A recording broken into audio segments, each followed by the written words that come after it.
அனைவருக்கும் வணக்கம். இப்பொழுது நம்ம பார்க்கக்கூடிய பாடம் என்ன அப்படின்னா பொருளியல். பொருளியல்ல நுண்ணினம் பொருளியல் அறிமுகம் அப்படிங்கிறது 11ஆம் வகுப்பில் இருக்கக்கூடிய முதல் பாடமான நுண்ணினம் பொருளியல் அறிமுகம் என்பதுதான் இப்போ இந்த பாடத்தினுடைய தலைப்பு. பொருளியல் என்றால் என்ன?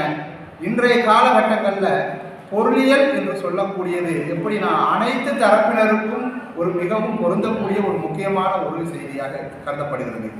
பொருளியல் என்றால் பொருள் என்றால் என்ன? சம்பாதித்தல் என்று பொருள். பணம் சம்பாதித்தல். இயல் என்றால் படிப்பு. அப்போ பணம் சம்பாதிக்கிறதை பற்றி எப்படியெல்லாம் பணம் சம்பாதிக்கலாம் என்பதை பற்றி படிக்கக்கூடிய ஒரு அமைப்பு தான் இந்த பொருளியல் என்று சொல்லக்கூடியது. இந்த பொருளியலை இன்னும் ஒரு 2 வகையாக பிரிக்கப்படுகிறது. எப்படியெல்லாம் ஒன்று நுண்ணின பொருளியல், மற்றொன்று பேரியல் பொருளாதாரம் என்று 2 வகையாக பிரிக்கிறார்கள்.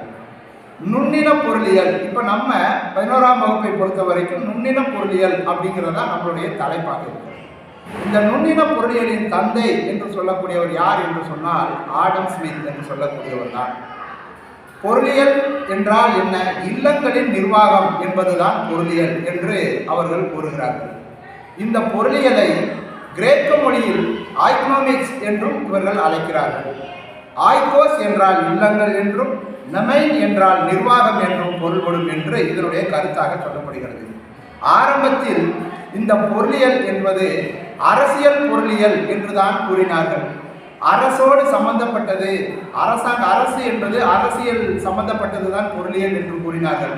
அதன் பின்பு ஆடம் ஸ்மித் அவர்கள் தான் இல்லை இது அரசியலோடு தொடர்புடையதல்ல, பொருளியல் என்பது அனைத்து பிரிவினருக்கும் பொதுவானது, பொருள் ஈட்டுவது. இதை கூட நமது வள்ளுவர் அவர்கள் முன்கூட்டியே அவருடைய திருக்குறளில் கூறியிருக்கிறார். இயற்றலும் ஈட்டலும் காத்தலும் காத்து வகுத்தலும் வல்லது அரசு என்று வள்ளுவர் கூறியிருக்கிறார். பொருள் ஈட்டுவது அரசனுடைய கடமை மட்டுமல்ல, ஒவ்வொரு தனிநபருடைய கடமை, ஒவ்வொரு குடும்பத்தினுடைய கடமை. ஒவ்வொருவரும் தன்னுடைய குடும்பத்தையும் தன் மகிழ்ச்சியாக இந்த சமுதாயத்தில் வாழ்வதற்கு பொருள் என்பது ரொம்ப ரொம்ப முக்கியம். அந்த பொருளை எப்படி சம்பாதிக்கிறது என்பதை பற்றி தெரிந்து கொள்வதுதான் இந்த பொருளியல் என்ற ஒரு பாடம்.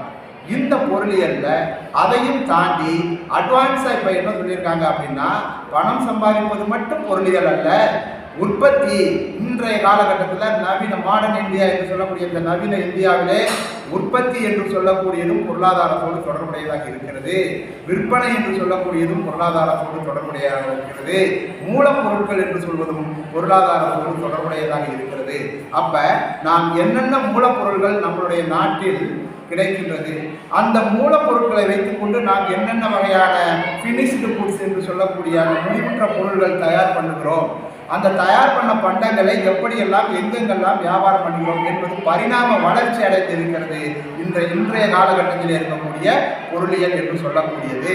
இந்த பொருளாதாரத்திற்கு பல்வேறு பொருளியல் அறிஞர்கள் பல்வேறு வகையான விளக்கங்களை கூறியிருக்கிறார்கள்.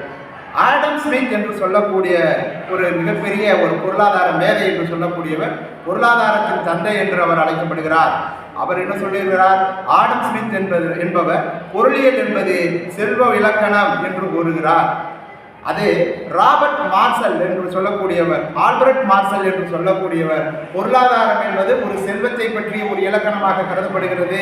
செல்வம் என்றால் பணம் சம்பாதிப்பது எப்படி, பொருள் ஈட்டுவது எப்படி என்பதை பற்றி சொல்லப்படுகிறது.